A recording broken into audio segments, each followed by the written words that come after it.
Habarigani, what's the good news? I'm so excited to be here with you all today.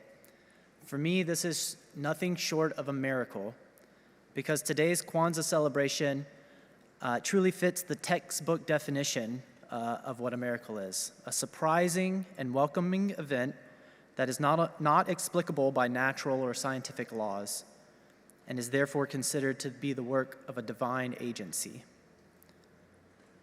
It was just over a year ago that I learned about the SF Village Project, a nonprofit supporting the African American community in San Francisco, and their leader, Miss Adrienne Williams. Let me tell you the story of how I learned about it and why it's a miracle for me. It was the day before Christmas Eve last year when I left my therapist's office with tears streaming down my cheeks. I can't remember exactly what we had talked about, but I know that my spirit was stretched thin and I was feeling lost. Our youngest, Sterling, was just over a month old, and I had not yet found the small group ministry here at UUSF. I had not yet decided to resign from my job as at a medical device startup to be a stay-at-home parent. And my mother-in-law had not yet entered the hospital with a terminal illness. As I slid into the car, I yearned for the comfort of music to soothe my soul. So I set my radio to KPOO. That's the poor people's radio, 89.5 on the FM dial in San Francisco, in case anyone's interested. And that's when the miracle began. Instead of music, I heard Miss Williams being interviewed about her work with the SF Village Project and the annual SF Kwanzaa celebration. That very next day, Christmas Eve, just 1 year ago, I sent an email to Miss Williams, and I want to share with you exactly what I wrote. Dear Miss Williams, I want to thank you for all that you've done with the SF Village Project, especially to create a cultural ritual to bring folks together to celebrate Kwanzaa. I'm very grateful that I faithfully turned my radio to KPOO yesterday and heard your interview. It was so timely that I think God may have helped me find it.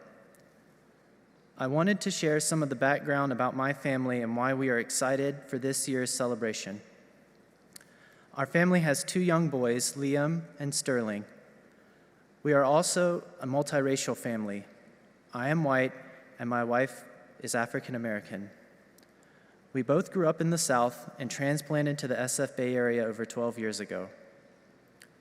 As Liam is getting older, my wife and I have been discussing ways for our family to build new rituals in the community that teach our sons the values that we want to pass on, especially including their Black heritage. This year's Village Project's virtual Kwanzaa celebration feels like a great fit for us to participate and teach our sons the 7 principles of Kwanzaa.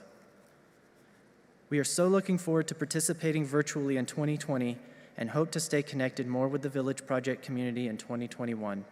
Merry Christmas and Happy Kwanzaa. When Christina and I started our family, I felt like we didn't have a community that we could just plug into and feel at home. So that's why it's a miracle to me that UUSF and the SF Village Project are coming together today, as these are the communities that have held space for our family and helped us build new traditions, and especially for us to establish this during the last winter holiday season that my children were able to be with their grandmother. I'm so grateful to the SF Village Project, and especially Brotha Clint, for leading us today in our Kwanzaa celebration, and I hope it's the beginning of new connections. Kwanzaa centers around 7 principles that Brotha Clint will teach us all about during today's celebration. These principles resonated deeply with my spirit as they provide a framework for how we can live our lives every day during the year. And I think it's fitting that the first principle, umoja, unity, brings folks together in community. And unity is something Unitarian Universalists cherish. so much so that it's in our name. Lastly, I'll never forget what I heard Brother Clint say at last year's celebration. Bring your white friends. So here we are. Ashe.